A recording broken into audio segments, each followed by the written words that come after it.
One thing you gotta wonder about when talking about all these ancient vampires is what was their culture like? Old traditions would focus a lot on family and marriage and inheritance and all that stuff, but if vampires live forever, you can't really build on that very well. I mean, obviously, if your dad is just gonna own that one tract of land forever, it's not like you'll ever inherit the responsibilities. So theoretically, you'd have to go and find your own land somewhere else. Their society couldn't be very cooperation-oriented, so it's kind of a wonder that they were able to go to war at all. Or rather, this assumes that they always had long lifespans, and they probably didn't. I mean, they must not have, or otherwise they wouldn't be social. We do know that they used to die previously, but the curse made it to where they couldn't pass on to join with the circle of life, and this made them very sad, and also it caused them to drink blood. So if nothing else, we know that the curse probably was really upsetting to their daily lives. It screwed up all their traditions and probably invalidated a lot of their faith. Not just because they couldn't die and rejoin with the Elder Squid, but also because religion tends to be a major source of political order, and when that starts to fall apart and your traditions need to rapidly change all at once,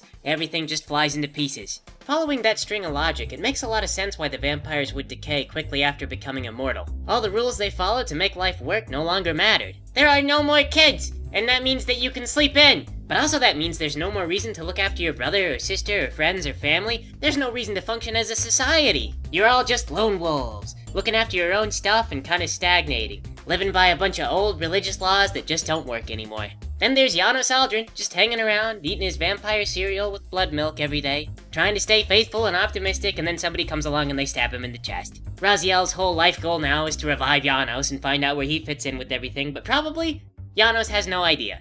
But anyway, let's get back to our game. Hello, my name is Taylor. And I am Ray. And you know, Ray, that the ancient vampires are not necessarily a tribal society. Yes. And that's Peyton. What are you suggesting? The ancient vampires had a state-level society? With like a king or a They were a Senate? They were theocracy, yes. Well, okay, I guess, but if their whole state was based on a religion, and then that religion got turned on its ear, still, everything's falling apart. Yes, but they also probably had organizational laws, like, do not fly at this speed in this zone because they are the cumbersome bureaucracy. Boy, that's a thought that takes a lot of the wonder out of the ancient race. Do you imagine them having air traffic cops? Like a blue guy in a toga with a shiny brass helmet, and he's got like a noisemaker. Cling-a-ling-a-ling-a-ling! Hey yo! Perch over there! You're flying way too fast! Alright, so I got you tracked in at 30 miles per hour in a 25 mile per hour zone. That's gonna be about 50 drachmas normally, but I tell you what, I'll cut you a break. 25 drachmas. You can go to traffic court, but they'll probably just raise it back up to 50. Have a nice day. Oh, thank you, officer. You have a nice day, too. Do you think it's rude to be disappointed you got a ticket? I mean, they are working all day. It's a stressful job. Should you try to act excited to see them? For the second time, the Reaver had been imbued with darkness. Had the ancient vampires foreseen what would happen to me? Why did they build 2 shrines? I didn't know for sure, but I needed this to unlock another door. I don't think the police really expect you to be excited about a ticket, Ray. You're probably not letting them down. Well, sure they don't expect it, but everybody wants to be the good guy. I mean, you could psych yourself up and be like, thanks, bud. This is exactly the amount of money that I didn't want to have right now. Like, I was gonna buy some new socks, but man, I can hold out on these ones I got. Learning to be thrifty. I think you'd come across as patronizing in the best case, or sarcastic in the worst. It's perfectly natural to not be happy about a ticket. After the 3rd time they suspended my license, I gave up on driving. Yes. Besides, car insurance is expensive, and if you are not crashing your vehicle, you are not getting your money's worth. Maybe that life philosophy is how you lost your license 3 times. They are in cahoots, you know. Oh, the police and, like, safety? No. Yes. Right. The government and the insurance people. Yes. First they pass this law that says that you must have the insurance to drive, then they pass the law that says you are arrested if you drive too recklessly. It is protecting the insurance people. You know, it seems deceptively like you could climb on top of that hourglass and then jump to the higher levels, but you can't. And this is the thing, this is important. I remember because all these temples are exactly the same, and sometimes getting to the next spot requires you to go into first-person view and look for the exit. How do you mean they're all the same? I mean that every temple is this circular room with the hourglass in the middle, and there's some different puzzles, but it's all just a variation on taking Raziel's sword and sticking it into any hole that'll take it, you know? Like a horny teenage boy. What? But what about the block puzzles? Yes. Raziel's ability to push blocks has been a key part of his character. No, now it's all about the camera not working with you. See, on this one, like, you run by that door, and you may not see that the wall is climbable. And then you go in there, and you still may not see the wall is climbable because it doesn't really focus on the wall. In this case, I turned spectral because I thought there was a grate or something I might have to go through, but that didn't help. So now I have to go back and become material and climb that wall again. course, that's not even the worst example. In later temples, we'll get to a part where you have to go into first person and kind of look up and see, oh, there's a ledge I could jump to. This comes up like once or twice. All these temples are really badly designed like this. Like they were designed explicitly for this one temple and then the camera is situated in the same place even though they move things around. Well, if they're using basically the same temple for every temple, it probably is in the same place. Man, overall, I feel like Defiance is the better game. It flows faster, you still get a lot of story, but I really miss the puzzles in the field from Soul Reaver 2.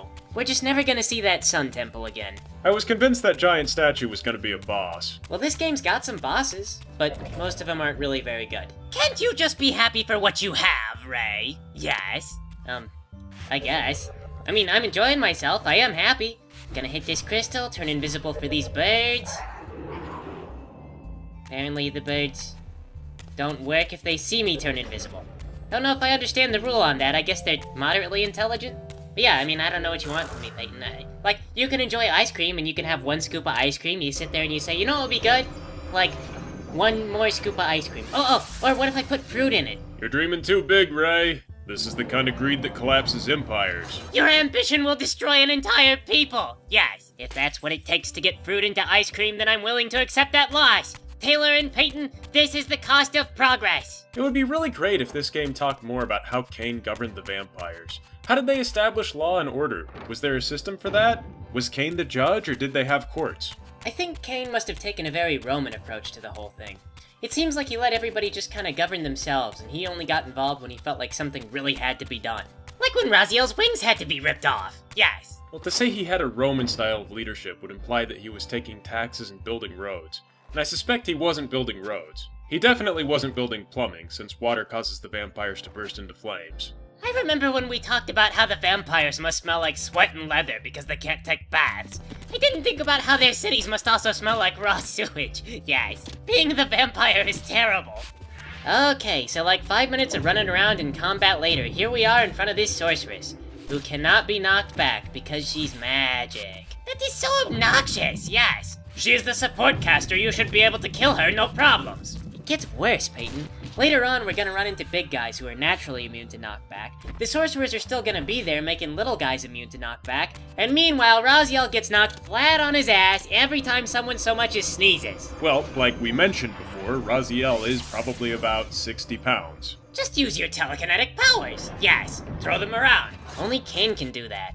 In the story, Raziel never actually killed Terrell, so he didn't get Terrell's psychic abilities. Well, at least the big guys are gonna be slow, right? No, they jump around with great big hammers and they hit Raziel really hard. Oh well. So much for being an unprecedented badass. At least it kind of explains how they killed all the other vampires, including Vorador. They kill Vorador with the staff.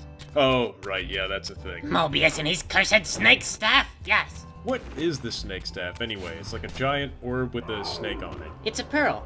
It was actually a weapon made by the vampires to subject one another to each other's control. But then Mobius got a hold of it. It's not a pearl. Yeah, it is. No, it's not. It's a giant glass thing. You can see through it. No, in the lore, it's actually a pearl. That's stupid. Why would they say it's a pearl? Like, I can believe it's a giant magical glass orb. What more do you have to do? It doesn't have to be a pearl. Well, I don't know what to say. In the lore, it says that it's an actual pearl. You mean like the precious stone? Like a pearl? Well, I don't know that pearls are precious stones, but yeah, it's a pearl. Pearls don't get that big. It's magic. Do you make a magical pearl? Can you make another magical pearl of that size? Well, the lore says that it's one of a kind, so I assume that no, that was the only pearl of that size. Well, so then you're relying on pearls just naturally getting that big, and they don't get that big. Well, one of them got that big in Nosgoth, but you have to have a pearl that size to make one of those staffs, so that's why there's only one. So Mobius cannot dual-wield staves, yes. Yeah, Taylor, what do you want? For Mobius to dual-wield staves? You want to screw up the setting? Come on. Where does a giant pearl come from? A giant clam? Yeah, a giant Nosgoth clam. The famous giant Nosgoth clam. You haven't heard of it? No, I think that during all this worry about the pillars and the world ending, we neglected to talk about the giant Nosgoth clam. Well, they put it in a museum. It's super important. Giant Nosgoth clam, it is the source of all of Mobius's powers, yes. Taylor. Oh, really? Tell me, Ray, where do they keep this giant Nosgoth clam museum? It was lost. When? When the vampires were lost. I don't believe there was a giant Nosgoth clam. Well, you don't have to believe, because the orb is there. It's already there on his staff. No, that's stupid. It's not a pearl. It is a pearl. It says... Why did you tell me this, Ray? Now I can't enjoy the game anymore. Giant Nosgoth clam ruined everything. Yes. I found myself standing before a painting of Kain back when he was still a smarmy human. Apparently, I'd wandered into Kain's mausoleum. The man himself didn't appear to be at home. Wait, does that picture of Kain show him with a goatee? Yes. No, I think he's just got weird smile lines. I wanted Kain to have the goatee. Yes. I wonder if Kain can still grow facial hair with the skin all changed the way it is. I think Kain would call in all his lieutenants and say, okay, everyone, we are all going to grow the goatee. Oh, Kain, no. If we do that, we're gonna look like evil, stereotypical bad guys. No, we won't. We will look sophisticated, yes. You said that about the top hats and everybody laughed. The world wasn't ready for the top hats, yes. Kain is not going to be the only one growing this goatee. You will all grow goatees with him. And it turns out Raziel can't grow a goatee. And that's the other reason that Raziel got thrown in the pits. Yes. I kinda like how everything in this mausoleum has something to do with Kain.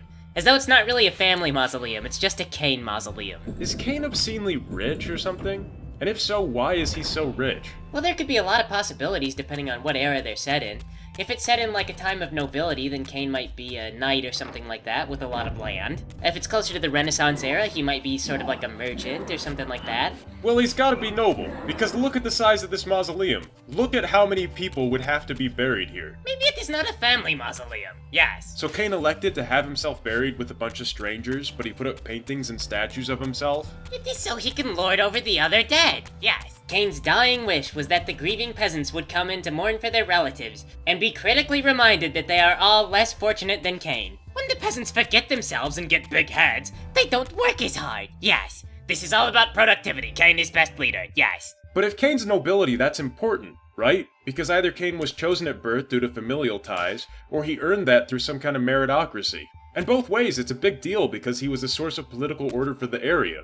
Presumably. Or maybe he destabilized everything. Well, from what I could read about Kain, apparently he used to be an aristocrat of the town of Korhagen. That's about all I know. I guess Kain didn't really do much of anything? What do you mean Kain didn't do much of anything? That doesn't sound like Kain, yes? Well, I guess he didn't get ambitious until he died. No, that is not what happened. Go back and read it again, yes. Clearly Kain killed lots of people for no reason. He was feared across the lands. And everyone was so happy when Kain was finally murdered. But then Kain came back with an even greater thirst for blood. And now he was immortal. Nope, it just says a relatively unknown aristocrat from the town of Korhagen. His allegiance was to the Lion King, who was getting his ass kicked by the Nemesis. He was traveling around for reasons that are not entirely clear, and then he got killed. His allegiance was to a Disney film? Yes, that is what it says. No, he was a plague upon his people! He wasn't, it says relatively unknown. When you say relatively unknown, do you mean like in the grandest historical scheme? Like, maybe what Kain does as a vampire totally dwarfs what he did as a human? Because Kain's family is obviously obscenely rich and huge. That is a giant mausoleum. Oh, no, I got it. He's buried with all of his servants. They used to do that. Yes, there you go. Kain was a plague upon his servants. That is still way too many graves, at least for just Kain's servants. Well, maybe we got a few generations of servants. I don't know, I just think there's a hole. You can't have a noble and just have him be nobody. I stepped through the portal and once again found myself facing cinnamon swirls. When I emerged, I was in another temple looking almost identical to the first one. I guess they must have hired the same contractor to build all these places. On the wall was another mural depicting the pillars. This time, the setting was after the war, after the vampires had been afflicted with their bloodlust. They were committing seppuku. I wondered, what exactly was it about being a vampire that drove them to that? Okay, now this time you have to do your best not to fall through the floor. Yes. I'll try, but I don't know what I did last time to cause that. Well, obviously, what you did wrong is you didn't play very good, Ray. You gotta play better. But it's super tough. I gotta move my fingers really fast and make Raziel go. It doesn't matter. You gotta suck it up. You chose this game. It could be worse. It could be Metal Gear Solid 2. Why? What's wrong with Metal Gear Solid 2? Well, you remember that part at the end when you had to button mash to not be strangled to death by Solidus? Oh gosh, yeah. Man, that sucked. Yep, same era, PS2. Just be thankful that falling through the floor is the greatest of your worries right now. Man, that game and grinding in RPGs, those were the two reasons to buy a turbo controller. Those in Resident Evil 4. Mash X furiously to not be stabbed in the neck during a cutscene. Yes. QuickTime events combined with pure button mashing. Oh god. I have known at least 2 people with neurological disorders that prevented them from pushing the buttons fast enough. It was awful. It's like that's all that those games are designed to stop. Well, it's not like they're tests of skill for you or the developers. It's super easy to implement. Just mash A until your fingers bleed. Worst gameplay mechanic ever. Anyway though, here looks like a good place to stop for now. Thanks for playing with us, everybody.